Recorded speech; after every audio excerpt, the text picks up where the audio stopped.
Misal lonjakan kasus COVID-19 di Jakarta yang menembus 2.000 kasus per hari menambah kesibukan pengemudi bus sekolah. Selama pandemi, bus sekolah yang biasa mengantar anak-anak ke sekolah berubah fungsi melayani pasien COVID-19 ke tempat isolasi. Dan kami hadirkan tayangan khusus kisah sopir bus sekolah yang bersiaga 24 jam.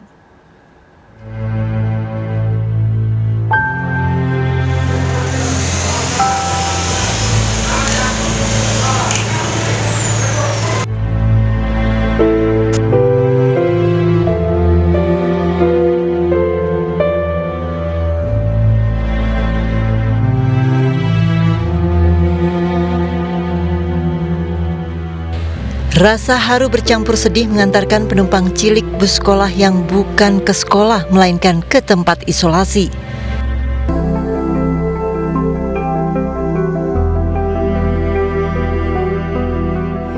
Rasa sedih juga timbul saat melihat satu persatu lansia penghuni panti lanjut usia di Cengkareng, Jakarta Barat. Akibat terpapar COVID-19, para lansia dibawa ke tempat isolasi.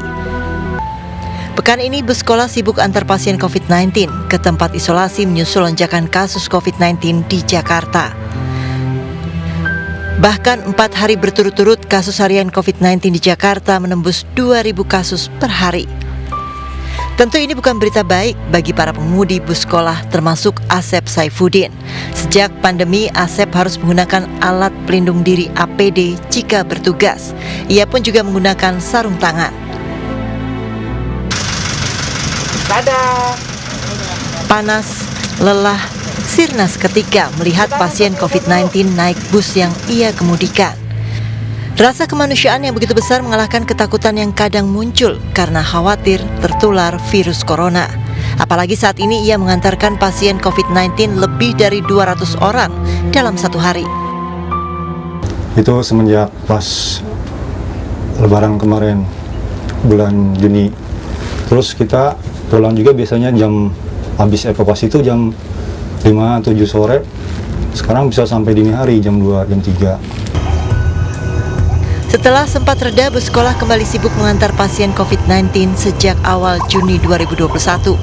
Awalnya dulu kita hanya punya 16 dengan 36 personil, saat ini kita tambah 26 bis dan personilnya kita tambah. Jadi total saat ini ada 42 bis yang sudah kita modifikasi secara khusus untuk mengevakuasi pasien COVID-19 dan 90 personil yang kita siagakan selama 24 jam untuk memenuhi permintaan puskesmas membawa pasien COVID-19. Kini, bus sekolah beserta pengemudi bersiaga 24 jam. Mereka berharap pandemi segera berakhir agar mereka tidak lagi bertemu anak-anak pasien COVID-19. Mereka menantikan wajah ceria anak-anak pergi ke sekolah. Lalu satu harapan mereka agar pandemi segera berakhir. Harapannya tolonglah dipatuhi protokol kesehatannya, jangan sampai bertambah terus gitu. Soalnya virus ini emang ada gitu.